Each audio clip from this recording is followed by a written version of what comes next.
99% of golfers hit the golf ball incorrectly. And what this means is that when you hit the ball, your club head overtakes the hands like this. Now, the problem when your club head overtakes the hands, this does a few things. One of the things it does is it produces more launch. So this means that instead of like a professional golfer who hits down on the ball, as an amateur golfer, you're typically adding more loft. This is one of the reasons why you don't hit the ball as far. Could be also the reason why you hit the ball too high and you lack that compression. Other problems with this type of motion is it makes you more vulnerable of miss-hitting.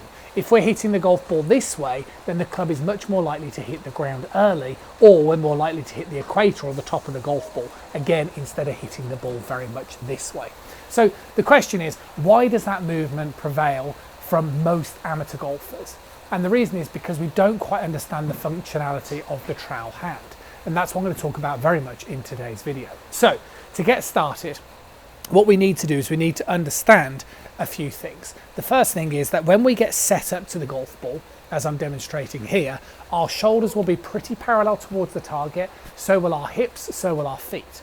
But when we hit the golf ball, that shouldn't be the case. The hips are going to be more open, anything 30, 40 degrees. The chest's going to be a little open, and so are the shoulders. Your shoulders are going to be, 10, 15, maybe 20 degrees open at the point of impact. So what that does, look, is if I get set up here, okay, you can see the back of my lead wrist.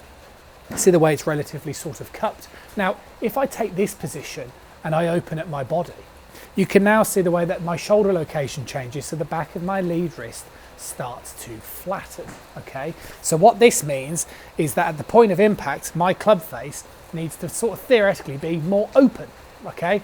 So if my club face is square at address with the square shoulders, theoretically, if my shoulders are now open at impact, my club face needs to be pointing more open to still be pointing in the correct sort of direction. Now the question is, that's so important.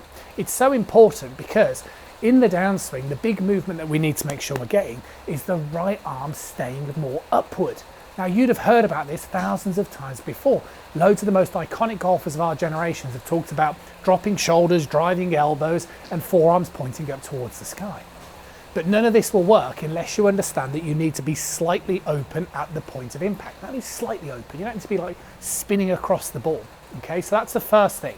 And you can practice that, can't you now? So you can get yourself set up where your club face is nice and square at address, and then just open yourself up like so. So your lead wrist will start to flatten, your hands will go further ahead. Again, this is a byproduct of the little bit of rotation that you need, and just get used to that position of your body, because the body's going to have to move this way. Now, once we get the body moving, we can now start focusing our attention as we initiate the downswing on a couple of movements. The first one is your elbow needs to move towards your hip.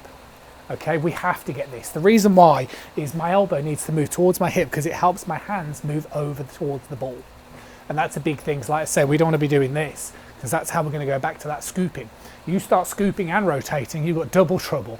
So we need to make sure the elbow is moving down towards the side of the body. But here's the big one. We have to allow that arm to straighten, and we have to keep the forearm pointing up towards the sky. And it's the combination of both of those that really are the magic move in golf. You see, if I show you from the sidearm perspective, if I start moving my body nicely, as we demonstrated earlier, where I allow it to be slightly open upon the point of impact, if I can get my elbow moving to the side of my body and keep the right forearm pointing up towards the sky, that helps me get that club coming down on plane, and then I can drop it down on the back of the ball coming in towards the impact. Now, there is one thing that I want to mention in this video, because you may have heard this hundreds, thousands of times before.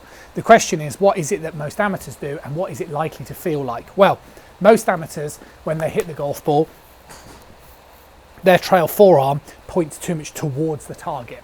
Okay, like so, and that's what creates this sort of scooping action. We want to keep the forearm more up towards the sky.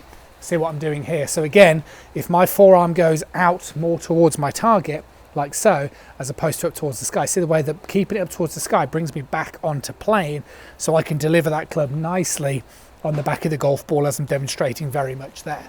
So that's why that is such a key. And the feeling that you need to have is, as you initiate the downswing, although this arm is going to very much straighten, you need to make sure that your elbow is leading your hands. Okay, so see, as I start this downswing position here, see the way my elbow is always leading my hands. You never want your hands leading your elbow, like so. Elbow leading the hands as we allow this arm to straighten. And that's the real magic move that you want at the start of the downswing. And that's why all my students that I work with, If we do a bit of rope training, we don't just do this, okay? We lead with the elbow, okay? And the scary thing is, when you start to do that, guess what? That club face is gonna feel more open, but we need that. We need to be brave and start the downswing, let the elbow lead as the arm straightens as we turn, and you're going to have to be brave with that feeling of that club face being slightly open, because as I explained at the beginning of the video, that's going to become a big part of your ability to get those hands forward. Hopefully that makes sense. I'll see you soon.